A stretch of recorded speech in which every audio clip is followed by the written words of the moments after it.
Hi, Assalamualaikum warahmatullahi wabarakatuh. Okay, today we are going to learn on chapter 2, scientific method. Okay,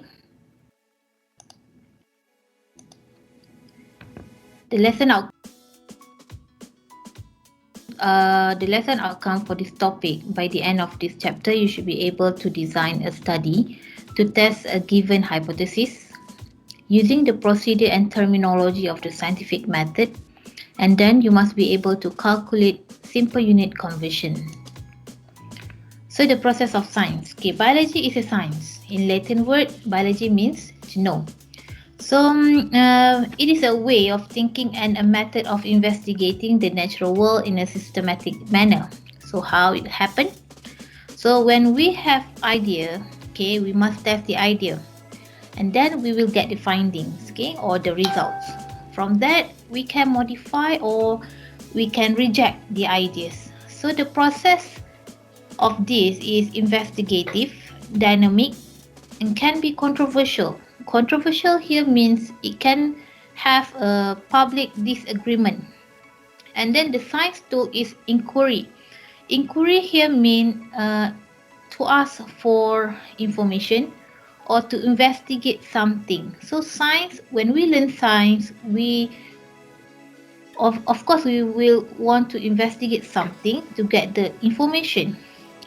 So, scientific inquiry refers to the diverse way in which scientists study the natural world and propose explanation based on evidence derived from their work. So, scientists will do experiment, and then from that experiment they will get the results or data or evidence. Okay, so that is the process inquiry or scientific inquiry. Okay, so we search for information and we explain and we focus on specific questions. So there are two types of systematic process. Okay, firstly, you must know science is systematic. So science is organized. Okay, organized means we acquire or we get the knowledge by means of experience, by means of experiment. Okay, we do experiment, we observe, and then we learn. So that is the meaning by organized knowledge. And then we quantify the knowledge. Okay, quantify means how do we measure the knowledge. Okay, knowledge can be measured by variety of methods. Okay, for example, we can do subjective self perceptions.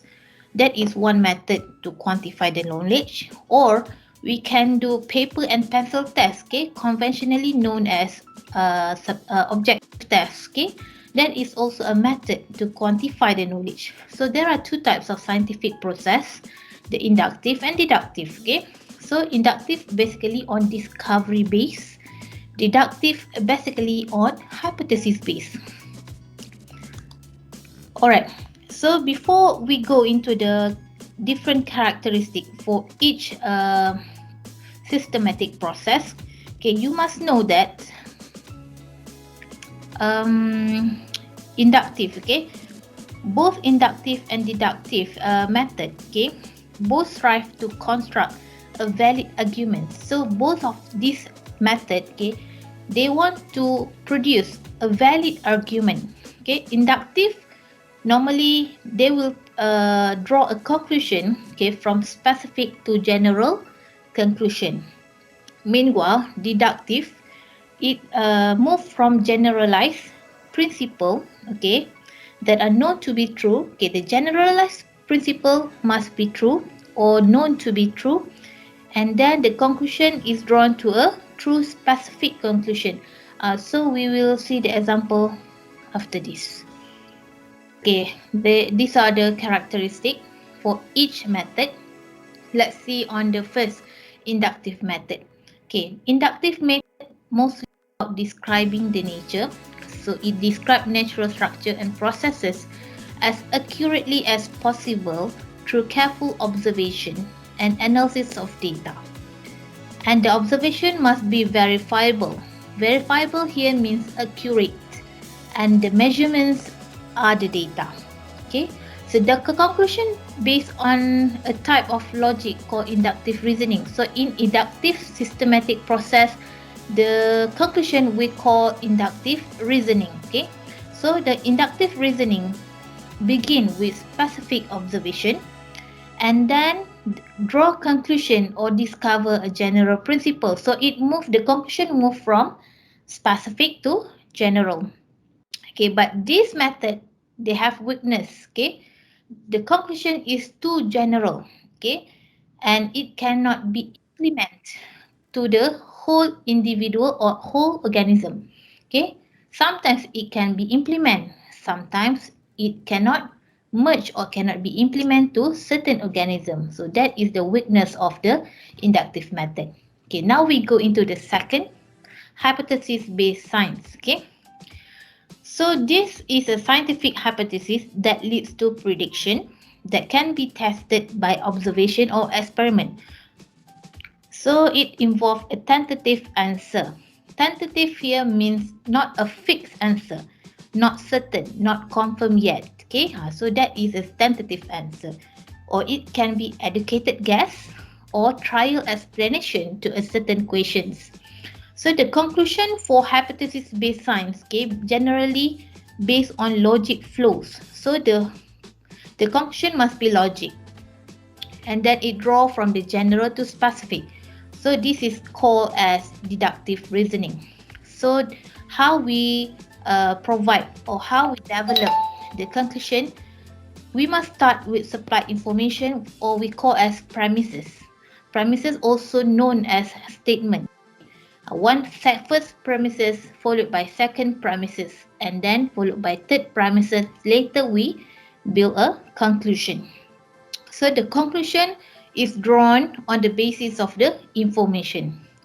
Okay, after this we will see the example. Alright, examples of the induction reasoning.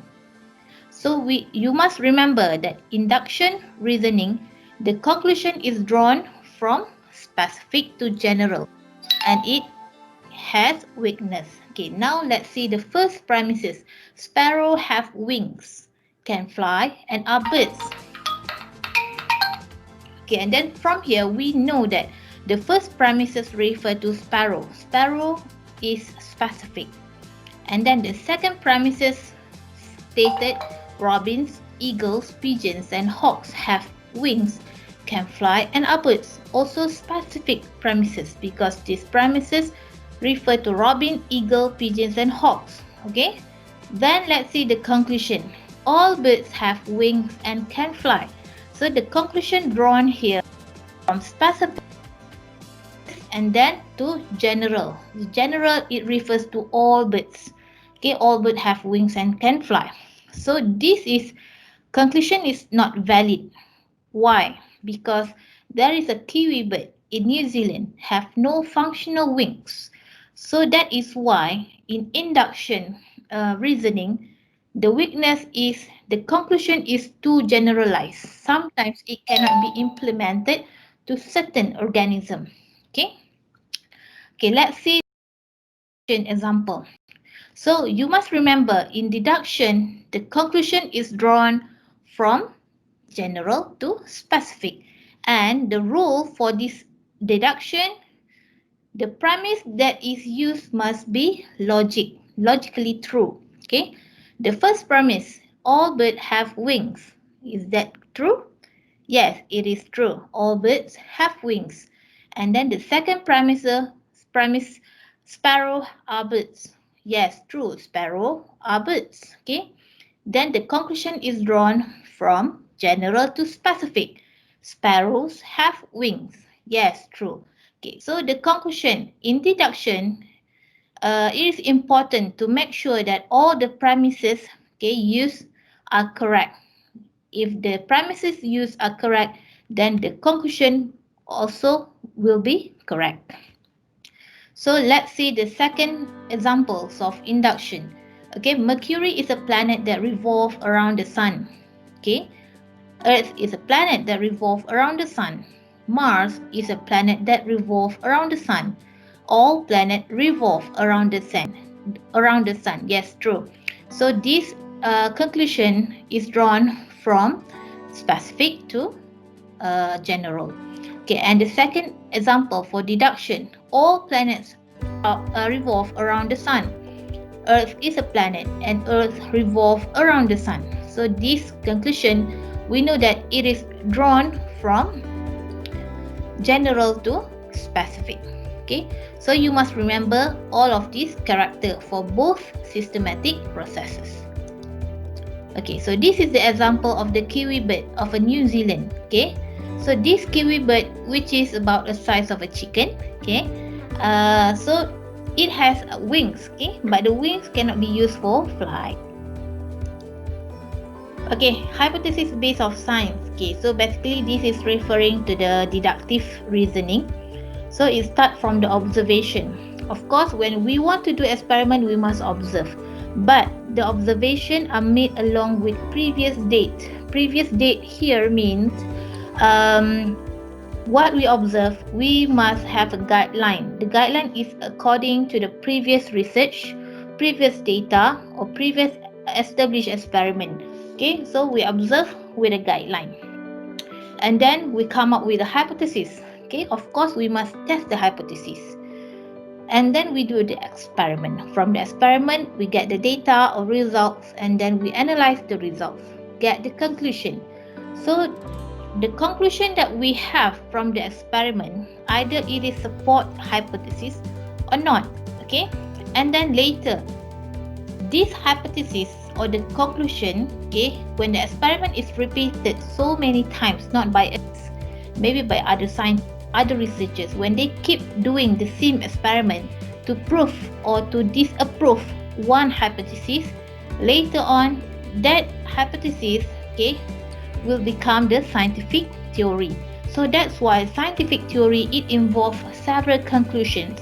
Several conclusions came from many previous experiments, right? So this is hypothesis. Okay, scientists make careful observation. They ask critical questions and then deduct hypothesis. So what is hypothesis? Hypothesis is tentative explanation for observation or phenomena. So from the word tentative explanation, it means it is a not certain explanation, okay, not confirmed yet, not fixed. Hypothesis can be changed, okay, so it is changeable, okay. So example here, we might predict that biology students who study for 10 hours will do better on an exam compared to the student who study for 1 hour.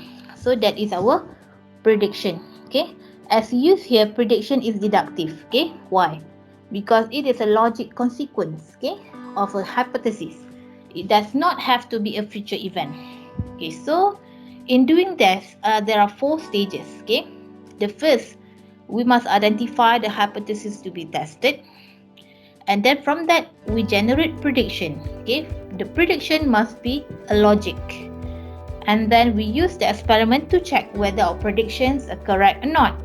And then if the experiment or if our prediction is correct, then the hypothesis is accepted. If not correct, hypothesis is rejected. Alright, this is a normal procedure, okay. I think every one of you have doing experiment previously, so you know how to write the hypothesis and how to write a prediction.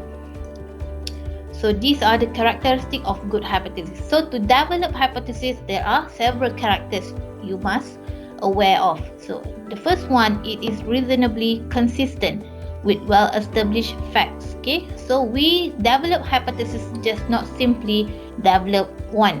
Okay, we must refer to the established facts or previous data from researchers.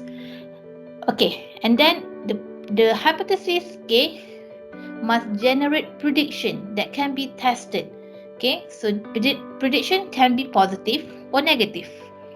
And then the test result, okay, should be repeatable by independent observer. And it is falsifiable, which means it can be proven false. So these are the characteristics of a good hypothesis. So example of hypothesis testing. Okay, suppose your handphone fails to switch on. You might then consider the hypothesis that perhaps the batteries are dead. So that is our prediction. When our handphone cannot be switched on, okay, we might consider probably the batteries are dead. So what we do, we decide whether is it true that the batteries are dead. Then given this hypothesis, you predict that the phone should work properly if you charge the batteries. And then we proceed charging the batteries. So that action is actually we test the prediction. Okay, if the handphone works again, then your hypothesis is confirmed. If the handphone still does not work, then the prediction is false and the hypothesis is disconfirmed. So you might reject your original hypothesis and come with an alternative to test again. Okay, for example, the batteries are okay but the handphone is broken. So this is how we test a hypothesis.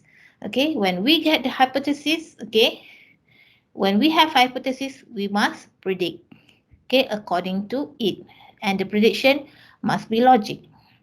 And then we must test the hypothesis by doing experiment. Okay, without doing experiment, we do not know what would happen or what is actually happened. And then from the experiment, we will get the data. Okay, either the data support our prediction and hypothesis or not. Okay. So this is in your class tutorial. Okay, you might practice this. Okay. Okay, for example, test whether route A or route B is the faster way to get from your home to school. Okay. Test whether acetaminophen, okay, or ibuprofen help faster with your headache. Okay, if you are 21 or older, test whether Nescafe or Starbucks coffee give you faster heartbeat per minute. Test if you run faster in the morning compared to the afternoon. So this one you can try. Okay. Test if your weight is lower in the morning compared to the afternoon. This one also you can try.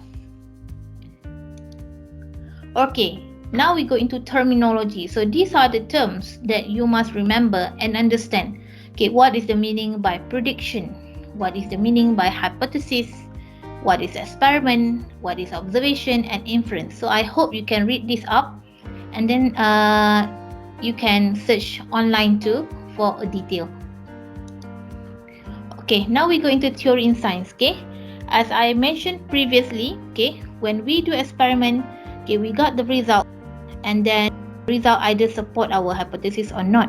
But if the hypothesis is if we get the same hypothesis or the same data for many times, that data can be developed as a theory. So this is a theory, a description of the world that covers a relatively large number of phenomena and has met many and experimental tests. So it is considered as highly successful hypothesis. So the character of the theory, okay, theory must be broader or wide, okay, in scope compared to hypothesis. And it must be general and can lead to a new testable hypothesis. And it also must be supported by a large body of evidence in comparison to a hypothesis.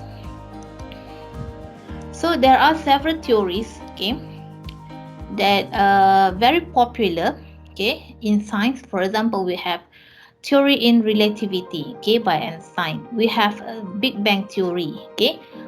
You can search many other theories and then learn the theories, okay, for your extra knowledge. Okay, now we go into scientific method. Okay, what is scientific method? It is a series of steps that are used to investigate a natural occurrence. Okay, so this scientific method is very important for you to handle the experiment. Okay, it starts from observation, and then we build up equations, formulate hypothesis, design and conduct the experiment. From that, we will get the data. We collect the data and we analyze the result, and then we conclude. We do conclusion. In conclusion, normally we reject or we accept the hypothesis, and then we communicate the results. Okay, communicating the result means how we present the results to the audience, how you want to present your data. Okay, for example, that is the communicating the results. Okay, so this slide and the rest, okay, will be explained the steps of the scientific method. Okay, the first step, observation. So what is observation? Make observation and research your topic of interest. Okay, so this can be anything from plant movement, animal behavior, human sensory wavelength differ, or anything, as long as it is something you really want to know about. Okay, so before you start an experiment or you start a research, you must make a research first. Okay, what are the topic of your interest? Okay, and then you proceed with the next stage. Okay, questions. Develop equations or problem that can be solved through experiment. Okay, for example, if you are doing a project on plants, you may want to know how plants interact with microbes. Okay, so your questions may be, do spices plant inhibit bacterial growth? So this question, okay, you must develop, okay, according to your topic interests. Okay, and then formulate a hypothesis. Predict a possible answer to the problem or questions. So in this, you must state the purpose of the experiment, the variable used, and the predicted outcome of the experiment. So this is important to note that hypothesis must be testable. Okay, so example here is given. If soil temperature rise, then plant growth will increase. Okay, so this is the hypothesis. So it is not certain, it is not confirmed yet, so you must test first. If there is a relation between listening to music and heart rate, then listening to music will cause a person resting heart rate to either increase or decrease. Is it true or not? We must prove it, okay, by doing experiment and get the. Okay, the fourth stage, design and conducting the experiment. So include a detailed material list. So you must list all the materials needed to conduct that experiment. So a well-designed experiment typically includes both a control group and experimental group. Okay, control group means the group that not be giving any treatment. Experimental group is the group that tests with something. Okay, so we must compare either with two groups. So what are the differences? Okay, is there any effect of the treatment to experimental group? Okay, and this must be as free as possible from bias. So the outcome must be measurable or quantifiable. So we must able to quantify or measure the results. Okay, for example, you want to do experiment on plant growth, okay, or plant response towards sunlight. Okay, so you plant two groups of corn or chili. Okay, chili plants. Okay, you plant two groups. The first group you label as control group. So you keep this plant at a place which is not having sun. Okay, not exposed to sun area. The other group is experimental group. Okay, you plant that chili, okay, and the place is exposed to sunlight. Okay, what happened after 2 weeks? Okay, so that is the result. Okay, of course, in theoretical science, okay, from your previous reading or previous research, we know that plant will grow towards sun. Okay, plant will give response to sunlight. Okay, so that is our prediction. So to test that prediction, we must carry the experiment and get the results. Okay, collect and analyze the results. The results are where you report what happened in the experiment. Okay, so this include the detailing all observations and the data made during your experiment, and you can modify the procedure if needed. And then you must confirm the result by retesting. So after we do one experiment, we must repeat, okay, or do replication for at least 3 times to confirm the results. So how to present the results? You can put your result into the table, graph, or in the form of photograph. Okay, so the data, there are two types of data, can be quantitative or qualitative. Okay, quantitative means something that you can measure in number, for example the height, okay, or the weight of the mass. Okay, qualitative can be something that you can observe, for example the color or the shape, okay, or the structure, the morphological structure, the external structure of the plant.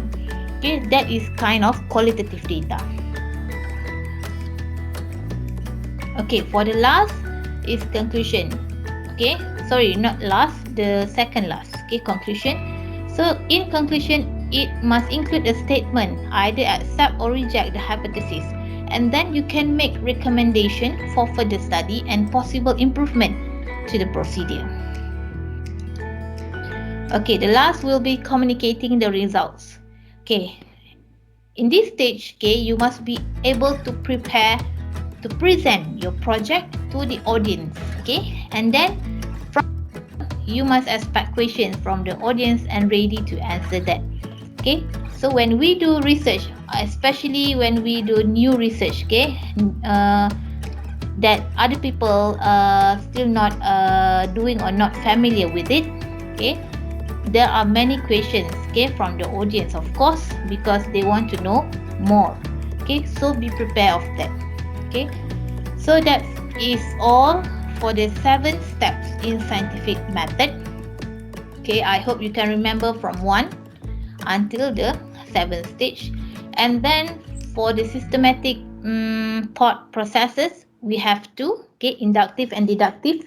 You must know the comparison for both of the processes. And then, okay, so this is the infographic, okay, on how we do experiment, okay. Okay, so that's all for today. Okay, thank you so much. Okay, if any question, you can ask your lecturer. Okay, thank you so much. Thank you for your time. Bye.